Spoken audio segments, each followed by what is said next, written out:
Hello friend, আজ এই কাজ করবে এই ওয়ালপুল আইস ম্যাজিক মডেলটি। এই পোস্টার নন ইনভার্টার ফ্রিজ। এই ফ্রিজের প্রবলেম হচ্ছে ফ্রিজটি চলছে না, লাইট জ্বলছে। তো ফার্স্ট আমরা এসে মিটার লাগিয়ে চালিয়ে নিলাম, দেখতে পাচ্ছেন কোনো অ্যাম্পিয়ার শো করছে না। তো এখন আমরা রিলে ওভারলোডটি খুলে চেক করে নেবো, কারণ অনেক সময় ওভারলোড কাটা থাকলে চলে না। তো আমরা মিটারের সাহায্যে চেক করে নিচ্ছি ওভারলোডে ঠিক আছে কিনা। আর দেখতে পাচ্ছেন ওভারলোডে ঠিক আছে একদমই। তো এখন আমরা থার্মোস্ট্যাটটি চেক করব। তো থার্মোস্ট্যাটটি খোলার জন্য ফার্স্টে আমাদের 4টে স্ক্রু খুলে নিতে হবে। দেখতে পাচ্ছেন স্ক্রুগুলো খোলা হচ্ছে।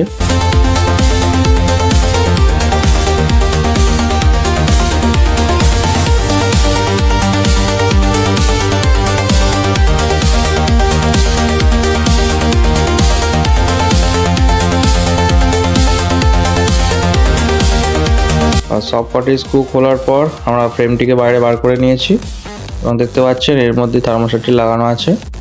এই থার্মোস্ট্যাটটি এর খারাপ আছে, এই জায়গাটি নতুন থার্মোস্ট্যাট আমরা লাগাবো, লাগিয়ে আমরা চালাবো। তার আগে আমরা এটি শর্ট করে চালিয়ে নিয়েছি, দেখছি ফ্রিজটি চালু হচ্ছে কিনা। তো ফ্রিজটি চালু হচ্ছে আর পারফেক্ট অ্যাম্পিয়ার নিয়ে চলছে। তো আমরা এবার দেখতে পাচ্ছেন এটা হচ্ছে নতুন থার্মোস্ট্যাট। এই থার্মোস্ট্যাটটি আমরা এর মধ্যে ফিটিং করব, করে কাজটি কমপ্লিট করব। যারা আমার চ্যানেলের নতুন তারা ফিক্স উইথ সায়েনের চ্যানেলটিকে সাবস্ক্রাইব করে নিন। আর ফাইনালি দেখতে পাচ্ছেন কভারের মধ্যে থার্মোস্ট্যাটটি ফিটিং হয়ে গেছে।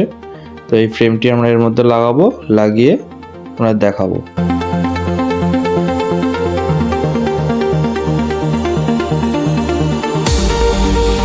তো দেখতে পাচ্ছেন থার্মোস্ট্যাটটি ফিটিং কমপ্লিট। আবার দেখা হচ্ছে নেক্সট ভিডিওয়ে।